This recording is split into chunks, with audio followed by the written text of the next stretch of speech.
Hello दोस्तों, मेरा नाम प्रियंका कुमारी है। मैं यूपी की रहने वाली हूँ और कासगंज ज़िले से बिलोंग करती हूँ और मैंने इस बार यूपी पीसीएस 2019 में 5वीं रैंक प्राप्त की है।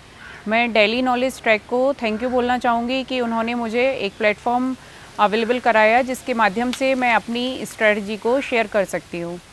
तो सबसे पहले हम अगर यूपी पीसीएस या किसी एग्ज़ाम्स की स्ट्रैटेजी की बात करते हैं तो इसको हमें एक इंटीग्रेटेड वे में देखना चाहिए कि जिसमें प्रीलिम्स की, मेंस की, इंटरव्यू की सबकी तैयारी साइमल्टेनियसली कंटिन्यू रहती है।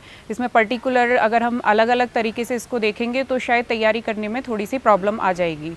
प्रीलिम्स की स्ट्रैटेजी के लिए होता है कि आपने एक बार सिलेबस देखा, सिलेबस को उसमें अलग अलग सब्जेक्ट्स को एनालाइज किया, उसके लास्ट ईयर्स के जितने भी यूपी पीसीएस से रिलेटेड क्वेश्चंस हैं, इवन यूपीएससी से रिलेटेड क्वेश्चंस हैं, आपने उनको देखा कि किस तरीके के क्वेश्चंस पूछे जा रहे हैं।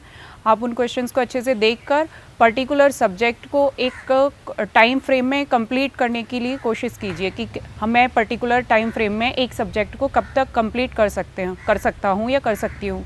फिर उसके बाद आप उस पर्टिकुलर सब्जेक्ट के जितने भी क्वेश्चंस हैं वो किसी भी अच्छी कोचिंग इंस्टीट्यूट की आप उसमें टेस्ट सीरीज़ को ज्वाइन कर सकते हैं, उनके टेस्ट पेपर को घर पर सॉल्व कर सकते हैं।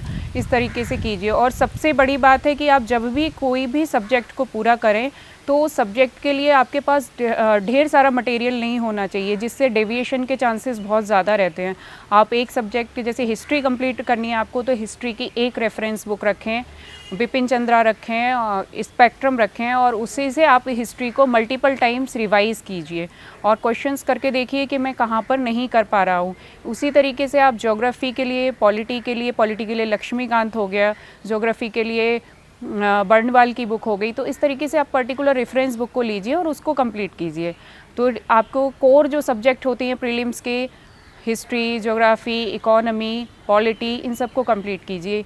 और यूपी के लिए मैं स्पेशल बोलना चाहूँगी कि घटना चक्र बहुत इंपॉर्टेंट रहता है। घटना चक्र की जो दृष्टि मैगज़ीन आती है उससे आप करंट अफेयर्स को अच्छे से कवर कर सकते हैं, क्योंकि यूपी पीसीएस में ऑलमोस्ट 30 to 40 क्वेश्चंस आपके घटना चक्र से ही रहते हैं। घटना चक्र या इवन करंट इवेंट से रहते हैं। तो करंट इवेंट्स का आप घटना चक्र या किसी भी मैगज़ीन से उसको कवर कर सकते हैं जो उस टाइम मार्केट में आई हुई होती है, और उस वाली मैगज़ीन को, उस वाले पर्टिकुलर करंट इवेंट सेगमेंट को आप 3 या 4 बार एग्ज़ाम से पहले रिवाइज़ कीजिए, उसको एक तरीके से अच्छे से देख लीजिए, उसके क्वेश्चंस को सॉल्व कीजिए।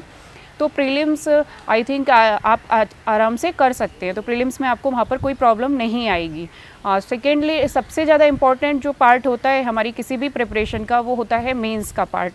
प्रीलिम्स में आप कितना भी अच्छा कर लीजिए, अगर आप मेंस में नहीं आ पा रहे हैं, अच्छे स्कोर नहीं स्कोर कर पा रहे हैं, तो आप फाइनली सेलेक्ट नहीं हो पाएंगे। मेरे साथ भी यही प्रॉब्लम हुई कि 2018 में मैंने अपीयर किया, लेकिन मैं फ़ाइनल लिस्ट में अपना नाम नहीं बना पाई, क्योंकि वहाँ पर मेरे मेंस में मार्क्स ज़्यादा अच्छे नहीं थे।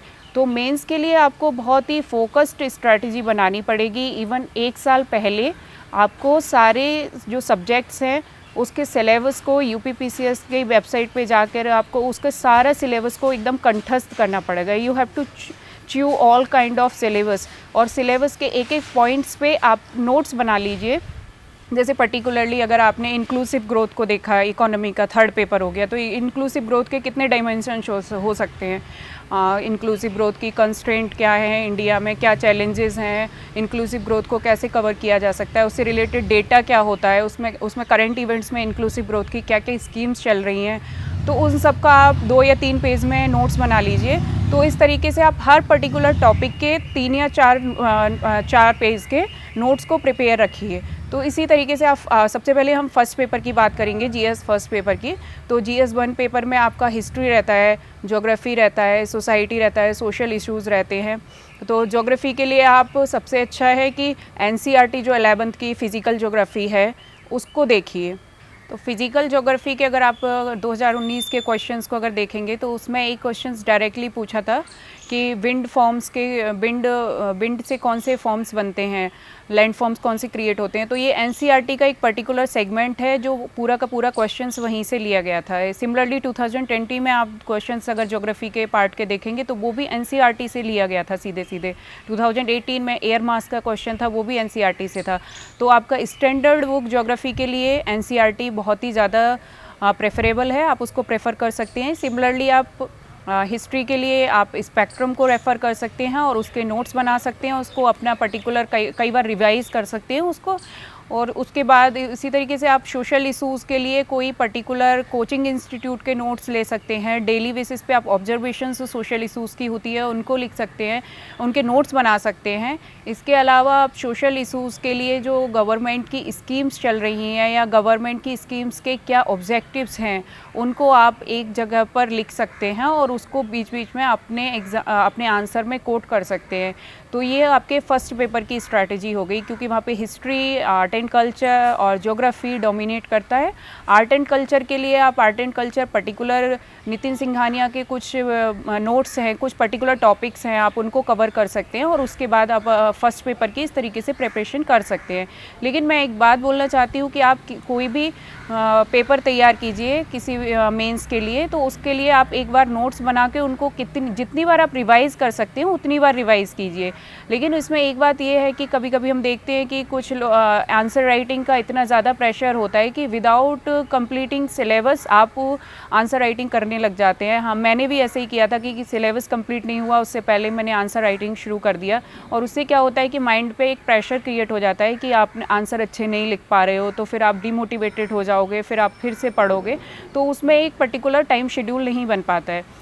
तो आप उसके लिए ये कीजिए, पहले सिलेबस को कंप्लीट कीजिए, फिर उसको काफ़ी बार अपना एक टाइम शेड्यूल बना के उसको रिवाइज़ करके तब आप किसी कोचिंग इंस्टीट्यूट के आप टेस्ट सीरीज़ को ज्वाइन कर सकते हैं। अदरवाइज़ उनके टेस्ट सीरीज़ को मार्केट से परचेज़ करके और उनके आंसर आप लिख सकते हैं और आप अपने आप को इवैल्यूएट कर सकती हैं कि कहाँ पर मेरी कमी हो रही है और मुझे कहाँ पर इम्प्रूवमेंट की ज़रूरत है।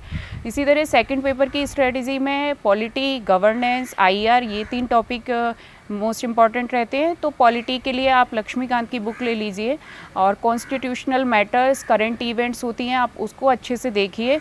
बहुत सारे कोचिंग के प्लेटफॉर्म से ऑनलाइन अवेलेबिलिटी है मटेरियल की, आप किसी एक पर्टिकुलर ऑनलाइन प्लेटफॉर्म को रेफ़र कर सकते हैं, जैसे विज़न हो गया, इनसाइट हो गया, जो भी हो गया, आप उस पर जाके उसकी वेबसाइट पे जाके करंट इवेंट्स को देखिए कि पॉलिटी में क्या चल रहा है और उसके आप पर्टिकुलर टॉपिक के नोट्स बनाइए। जैसे गवर्नर का इशू चल रहा है तो आप गवर्नर इशू पे जो डायमेंशन हो सकते हैं आप उसको कवर कीजिए। उसका करंट इवेंट में क्या रेलेवेंस है, उस करंट इवेंट्स को कैसे कनेक्ट किया जा सकता है, उसको इंट्रोडक्शन पार्ट में दे दीजिए, क्योंकि इंट्रोडक्शन पार्ट बहुत इंपॉर्टेंट होता है। कंक्लूज़न में आप एक पॉजिटिव और ऑप्टिमिस्टिक नोट पर कोई भी पॉलिटिकल क्राइसिस हो, कॉन्स्टिट्यूशनल क्राइसिस हो, उसको सॉल्यूशन को आप सजेस्ट कर सकते हैं। तो इसके लिए आपको ये होगा कि सेकंड पेपर के लिए और थर्ड पेपर के लिए स्पेशली आपको चाहिए कि जो करंट इवेंट्स हों, जो करंट इश्यूज़ हों, उस पर आपकी शार्प नज़र रहे। आप उनको देखें कि क्यों हो रहा है, क्या हो रहा है, और उसके नोट्स बना लीजिए। पूरी तरीके से उसकी हिस्ट्री से लेके उसके कंक्लूजन तक आप उसके नोट्स बना लीजिए। तो सेकंड पेपर के लिए अब भी अगर आप ये देखें कि करंट इवेंट्स में एक न्यूज़पेपर रीडिंग बहुत ज़रूरी है। दूसरा आप ये है कि आपका कोई भी पार्ट छूट ना गया हो, उसके लिए आप कोचिंग इंस्टीट्यूट की मैगजीन्स आती हैं, जैसे विज़न की 365 आती है मेंस के टाइम पे 365, उसमें वो कंपाइलेशन रहता है सारे टॉपिक्स का कि क्या क्या पूरी साल में आपका मतलब पॉलिटी में क्या क्या इश्यूज़ हुए, गवर्नेंस में क्या क्या इश्यूज़ हुए, आप उनको एक बार अच्छे से रिवाइज़ कर लीजिए और उनके नोट्स अपने मतलब अंडरलाइन कर लीजिए। आप अपना टाइम नोट्स बनाने में फिर से मत ख़राब कीजिए और उसको देख के उसको रिवाइज़ कर लीजिए और उसको आप इंट्रोडक्शन पार्ट में और कंक्लूजन पार्ट में ऐड कीजिए। तो इससे आपका वैल्यू एडिशन वाला पार्ट मजबूत हो जाएगा। यूपीपीसीएस 2019 वाले पेपर में या 18 वाले में, 20 वाले में सिमिलरली देखा था कि आईआर के 2 या 3 क्वेश्चंस रहते हैं, ऑलमोस्ट 3 to 4 2 या 3 क्वेश्चंस रहते हैं। तो आपको आईआर का पोर्शन भी अच्छे से करना ज़रूरी हो जाता है। तो एक तो वो करंट इवेंट से आपका कवर हो जाएगा, अदरवाइज़ आप वही कि 365 या किसी कोचिंग का करंट इवेंट्स का मटेरियल है और उसका आपके जो बेसिक नोट्स बने हुए हैं उसमें ऐड कर करके आप अपना रिवाइज़ करते रहिए। तो उससे ये आपके पर्टिकुलर जैसे इंडो नेपाल रिलेशनशिप हो गए, लास्ट टाइम इंडो नेपाल पूछा था, इस 2020 में इंडो चाइना रिलेशनशिप पूछा था। तो इस तरीके से आपके जो बेसिक इंडिया नेबरहुड के जो भी आपके क्वेश्चंस हैं, जो भी इश्यूज़ हैं, करंट इवेंट्स हैं, उस पे आप नज़र रखिए। तो ये वाला पार्ट आपको स्पेशली ध्यान देना होगा। इसमें करंट का पार्ट बहुत ज़्यादा रहता है, तो करंट को आप अच्छे से कीजिए। सिमिलरली थर्ड पेपर में अगर आप आएंगे तो वो इकोनॉमी का रहेगा, साइंस एंड टेक का रहेगा और उसमें डिज़ास्टर मैनेजमेंट का पार्ट भी रहेगा आपका। ये सारे पार्ट्स आपके साइंस एंड टेक्नोलॉजी का पार्ट रहेगा। तो इन सब ये भी सारे पार्ट्स ऐसे होते हैं जिसमें करंट इवेंट्स आपके लिए बहुत इंपॉर्टेंट हो जाते हैं।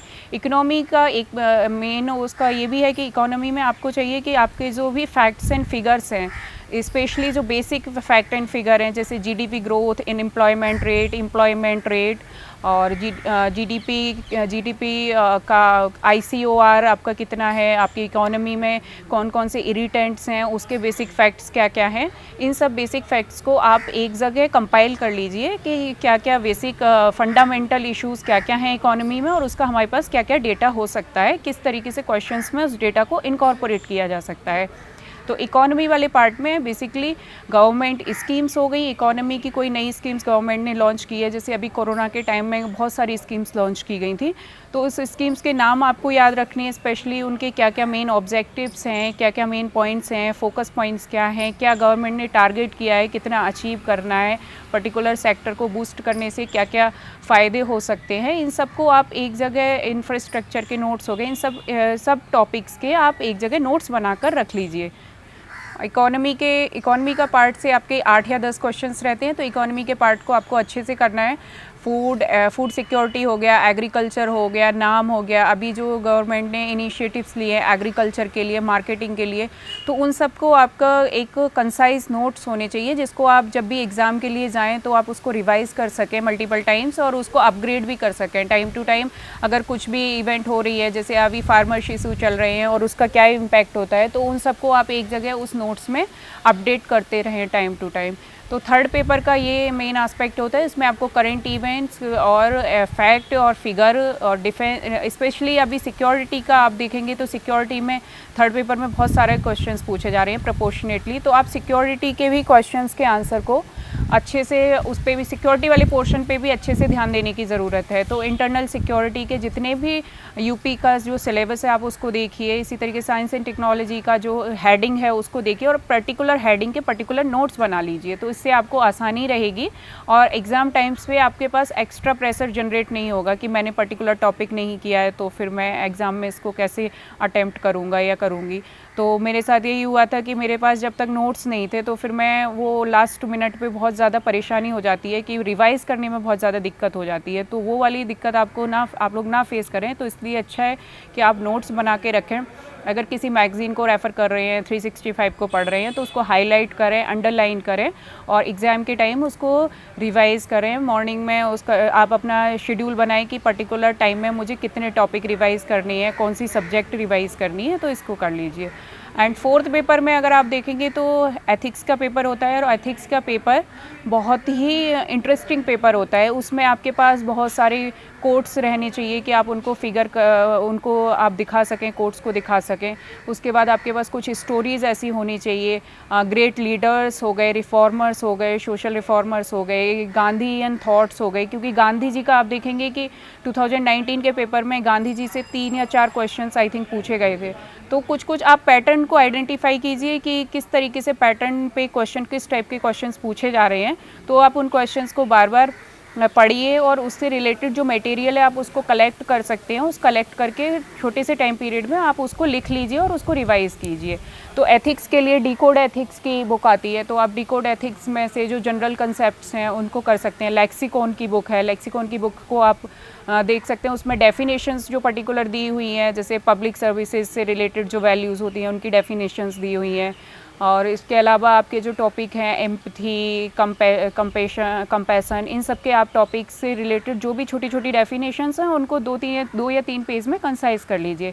फिर आप कोट्स को भी डेली आप कोट्स को देखिए कि कौन से ग्रेट लीडर ने क्या बोला है, क्या है उसका मतलब एथिक्स से क्या कनेक्शन हो सकता है, उसको कैसे एथिकल वे में एनालाइज कर सकते हैं। इसका आपको एक और फ़ायदा ये होगा कि आप जब भी अपना ऐसे लिखेंगे तो आपके लिए ये वैल्यू एडिशन की तरह काम करेगा। अब अपने ऐसे वाले पार्ट में कोट्स को जितने से ज़्यादा, जितने अच्छे से, जितने क्रिएटिव वे में प्रेजेंट करेंगे तो आपका ओवरऑल प्रेजेंटेशन ऐसे में बहुत ज़्यादा इंप्रूव हो जाएगा। सिमिलरली आपने इकोनॉमी का कुछ डेटा कलेक्ट किया है, तो अब अगर आप उसको ऐसे में डाल देंगे तो फिर आपका ऐसे बहुत ज़्यादा ब्यूटीफुल हो जाएगा। तो ये वाले पार्ट को आपको ऐसे देखना है। एथिक्स का पेपर ओवरऑल आपको एक इंटरेस्टिंग वे में देखना चाहिए, जिससे आपके अदर पेपर्स में कुछ ना कुछ वैल्यू एडिशन होता रहे। और एथिक्स के पेपर बहुत स्कोरिंग भी बहुत ज़्यादा होता है, तो एथिक्स के पेपर पे आप बहुत अच्छे से काम कीजिए, उसके जितने भी डेफिनेशंस, कोट्स और जितने सोशल रिफॉर्मर्स हैं उनकी आप स्टोरी की तरह उनकी चीज़ों को कुछ कुछ स्पेशल है तो उसको याद कर लीजिए। गांधी जी को, स्वामी विवेकानंद को, इन सब को आपके पास कुछ ना कुछ फोल्डर रहना चाहिए जिससे कोई भी क्वेश्चन आए तो उसमें आप उनके विचारों को आप कोट कर सकें। तो फोर्थ पेपर के लिए मेरी यही स्ट्रेटेजी थी कि मैंने कोट्स को एक जगह लिखा हुआ था और उसको मैं डेली जब भी टाइम मिलता था, 2 या 3 मिनट मिलते थे, तो मैं उन कोट्स को रिवाइज कर लेती थी। तो वो वाले कोट्स आपके बहुत ही ज़्यादा काम आएंगे।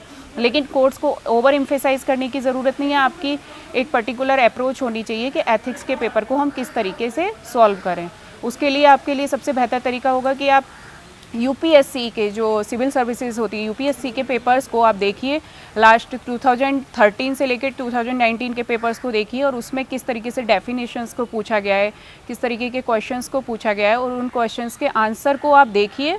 और उस उनके आंसर्स भी आते हैं, उनके कोचिंग इंस्टीट्यूट्स उनके आंसर को भी निकालते हैं, तो अपने आंसर्स को और उनके आंसर को कंपेयर कीजिए और कहाँ पर आपको अपने एटीट्यूड को चेंज करने की ज़रूरत है आंसर राइटिंग में, उस चीज़ को आप एनालाइज कीजिए। तो फोर्थ पेपर के लिए सबसे अच्छी स्ट्रेटजी यही होती है कि आप अपनी तरीके से कोट्स से लेके सब तरीके के आंसर्स को इनरिच कीजिए। ये 4 पेपर होते हैं जीएस के। उसके अलावा यूपीपीसीएस में एक हिंदी का कंपलसरी पेपर होता है, उसके मार्क्स भी ऐड होते हैं। तो उस कंपलसरी पेपर को आप अच्छे से पढ़ के जाइए, क्योंकि कंपलसरी पेपर स्कोरिंग होता है, 150 मार्क्स का होता है और आपकी जो लैंग्वेज होती है उसी में आपको उसको देना होता है। तो इसमें आप अच्छे से मार्क्स को स्कोर कर सकते हैं। तो इस वाले पार्ट को आप बिल्कुल भी नेगलेक्ट ना कीजिए और इसके लिए आप अच्छे से जो भी मुहावरे वाला जो पार्ट हो गया या फिर जो पत्र लेखन की शैली हो गई, आप उस पर अच्छे से काम कीजिए और उसमें अच्छे से मार्क्स को स्कोर कर सकते हैं। मार्केट में उसके लिए बुक्स भी अवेलेबल हैं और आप उन बुक्स को, पिछले साल के क्वेश्चंस को आप पढ़ करके और उस पेपर को आसानी से सॉल्व कर सकते हैं। तो इस वाले पेपर पर भी आपको विशेष ध्यान देना होगा। इसके अलावा एक ऐसे का पेपर होता है जिसमें 3 ऐसे पूछे जाते हैं और उनके टॉपिक भी सिलेबस में दिए हुए हैं कि किन 3 टॉपिक से वो उस ऐसे को पूछा जाएगा। उसमें आपके पास चॉइसेस भी बहुत रहती हैं, 3 ऐसेज होते हैं, उसमें आपको एक ऐसे लिखना होता है। तो वो ऐसे के लिए आप जो आपका जीएस की प्रिपरेशन होती है वो बहुत हैंडी रहती है। तो आप जीएस की प्रिपरेशन को उस ऐसे के पेपर में भी यूज़ कर सकते हैं, अच्छे से प्रेजेंट कर सकते हैं। जो आपने ऐसे के लिए आपके लिए एक पर्टिकुलर स्ट्रेटजी रहती है कि आप इंट्रोडक्शन के टाइम ऐसे को जितना अपीलिंग बना सकते हैं, जितना इंटरेस्टिंग बना सकते हैं, एग्जामिनर को जितना ऐसे के प्रति आप अट्रैक्ट कर सकते हैं, तो आप वो इंट्रोडक्शन वाले पार्ट में ले लीजिए। क्योंकि आप और इंट्रोडक्शन के लिए आप 2 या 3 तरीके के इंट्रोडक्शन को प्रेफर कर सकते हैं। सबसे पहले है कि आप किसी स्टोरी को आप उसके ऐसे के इंट्रोडक्शन में डाल सकते हैं। दूसरा एक क्वेश्चन टाइप का ऐसे होता है जिसमें आप क्वेश्चंस को रेज करते हैं कि why this is happening, why inclusive growth is not happening, या why such kind of farmers issues, या फार्मर्स लास्ट ईयर एक क्वेश्चन पूछा था कि फार्मर जो किसानों से संबंधित था, तो आपको उसमें किसानों की समस्याओं को अगर आप शुरू में इंट्रोडक्शन में क्वेश्चन मार्क से शुरू कर सकते हैं तो वो भी बहुत अच्छा तरीका माना जाता है। इसके अलावा आप किसी पर्सनल इंसिडेंट्स को आप इस तरीके से प्रेजेंट कर सकते हैं जिसमें आपको ऐसे से आप कनेक्ट कर पाएँ स्टोरी लाइन पे, तो वो भी एक अच्छा तरीका माना जा सकता है। तो आप इस ऐसे को बहुत अच्छे से कर सकते हैं। लेकिन ऐसे के लिए मैं एक बात बोलना चाहूँगी कि हर किसी का ऐसे लिखने का एक अपना अलग तरीका होता है।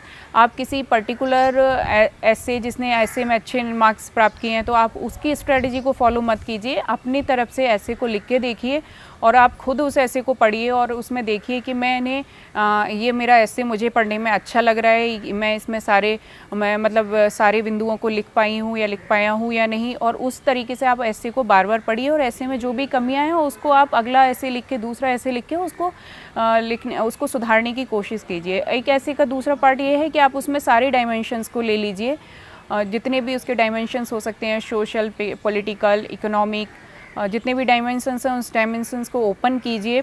और तीसरी बात यह है कि आप उन ऐसे में अपना जो कंक्लूज़न है वो बहुत ही ज़्यादा ऑप्टिमिस्टिक रखिए। ऐसे में आपका जो भी कंक्लूज़न हो वो कभी भी नेगेटिव नहीं होना चाहिए, पेसिमिस्टिक नहीं होना चाहिए। आप उसमें एक रे ऑफ होप दिखनी चाहिए कि हाँ आप कुछ पॉजिटिव थिंकिंग रखते हैं, आप कुछ वे फॉरवर्ड जानते हैं। तो उस तरीके से ऐसे के माध्यम से आप अच्छे मार्क्स स्कोर कर सकते हैं। और लास्ट ये है कि आपका ऑप्शनल आपका बहुत अच्छा मार्क्स स्कोर कराता है, तो ऑप्शनल के लिए आप अलग से अच्छे से प्रयास कीजिए और ऑप्शनल के नोट्स बनाइए और ऑप्शनल को अच्छे से तैयार कीजिए। अंत में मैं एक बात कहना चाहूँगी कि इन दिनों सोशल मीडिया बहुत से लोग पूछते हैं कि सोशल मीडिया का आपके प्रिपरेशन पे क्या इम्पैक्ट रहा। तो मेरा पर्सनल एक्सपीरियंस ये है कि सोशल मीडिया मतलब कुछ हद तक बहुत ज़्यादा आपको नेगेटिवली प्रिपरेशन के दौरान इफ़ेक्ट करता है। तो आप अननेसेसरी सोशल मीडिया से बचिए। इसमें आप फेसबुक या व्हाट्सएप का अगर आपको यूज़ नहीं है तो आप उसको नहीं, मतलब अगर आप उसका थोड़े टाइम के लिए नहीं यूज़ करें तो वो भी अच्छी स्ट्रेटजी मानी जा सकती है, क्योंकि ओवरऑल आपकी तैयारी में केवल पढ़ाई का योगदान नहीं होता है, पढ़ाई के अलावा बहुत सारे फैक्टर्स होते हैं जो उसमें योगदान करते हैं। तो आप सोशल मीडिया से जितना अवे रह सकते हैं, जितना दूर रह सकते हैं, आप उसको रखिए, उसको नहीं, सोशल मीडिया को अपनी पढ़ाई के बीच में मत आने दीजिए। हालांकि यूट्यूब के माध्यम से आप नए नए टॉपिक को मतलब टॉपिक के ऊपर नई जो इवेंट्स हो रहे हैं उनको आप जान सकते हैं, उनके नोट्स भी बना सकते हैं। तो आप यूट्यूब पर कुछ सेलेक्टिव कोचिंग इंस्टीट्यूट्स के प्लेटफॉर्म है या कुछ अच्छे यूट्यूब के चैनल्स हैं, उनको आप सब्सक्राइब कीजिए और उसके आप टाइम निकाल के उनको आप सुन लीजिए। जब भी आपके पास टाइम हो आप उनको सुन लीजिए। तो मेरा यही कहना होगा, अगर आपको क्या करना चाहिए क्या नहीं करना चाहिए उसको मैं पर्सनल एक्सपीरियंस के माध्यम से यही बता सकती हूँ। सोशल मीडिया से जितना हो सके दूर रहिए। आप किसी और के कहने पर आप अपनी तैयारी को प्रभावित मत होने दीजिए। आपको कई बार असफलता भी मिलेगी, लेकिन उस असफलता को आप नेगेटिवली अपने ऊपर हावी मत होने दीजिए, क्योंकि कभी ना कभी आपके कठिन परिश्रम का आपको फल अवश्य मिलेगा। इस बात को माइंड में रखते हुए आप अपनी तैयारी को जारी रखिए। जब भी कभी आप डिमोटिवेटेड हुई तो आप किसी भी अच्छे विचारक को सुन लीजिए, उनकी अच्छी किताब को पढ़ लीजिए, या फिर आप किसी अपने अच्छे फ्रेंड से बात कर लीजिए जो आपका पॉजिटिव आपको इंस्पायर कर सकता हो, या फिर आप अपने माता पिता से अपनी परेशानी को शेयर कीजिए। तो इस तरीके से आप अपनी सारी समस्याओं को एक साइड में रखकर तैयारी को कर सकते हैं। तो ओवरऑल आपकी स्ट्रेटजी ये हो गई कि आपको पीटी के लिए आपको फोकस्ड स्ट्रेटजी करनी होगी। आपको क्वेश्चंस पेपर, लास्ट ईयर के क्वेश्चंस पेपर को सॉल्व करना होगा। सेगमेंट वाइज आपको सारे क्वेश्चंस होते हैं उनको लगाना होगा, पिछले क्वेश्चंस को लगाना होगा, और अपने जितने भी आपके सब्जेक्ट्स हैं उनको आपको कई बार तैयार करना होगा, मतलब कई बार रिवाइज़ करना होगा। सिमिलरली आपको मेंस के टाइम पे आपको जो आपके मेंस के पुराने नोट्स बने हुए हैं उनको अपडेट करके आप उनको रिवाइज़ कीजिए, बार बार रिवाइज़ कीजिए। आंसर राइटिंग के लिए बहुत अधिक ध्यान दीजिए, क्योंकि आंसर राइटिंग ही एंड में आपको इस यूपीपीसीएस में कोई रैंक दिला सकती है, कोई भी स्थान दिला सकती है। तो आंसर राइटिंग का आप ध्यान रखिए, लेकिन आंसर राइटिंग जब कीजिए जब आपका सिलेबस कंप्लीट हो जाए और उस पर आप कुछ लिखने के लिए सक्षम हो, तभी आप आंसर राइटिंग को एक ज़्यादा महत्व दीजिए। तीसरा, इंटरव्यू के पार्ट में ये होता है, जब आप मेंस और प्रिपरेशन की तैयारी कर रहे होते हैं तो वो इंटरव्यू की तैयारी आपके साथ ही साथ चलती है। तो उसमें आप उस टाइम पे मॉक इंटरव्यू दे सकते हैं। आपका जो बेसिक बैकग्राउंड है आप उस पर बहुत अधिक ध्यान दे सकते हैं। आप अगर कहीं करंट जॉब में हैं तो उस जॉब की प्रोफाइल को अच्छे से तैयार करके और आप इंटरव्यू में अपीयर हो जाइए, और अपने दोस्तों की सहायता से, अपने घर वालों की सहायता से आप इस एग्ज़ाम को एक पॉजिटिव तरीके से देखिए और बीच में कभी भी निराश और हताश मत होइए।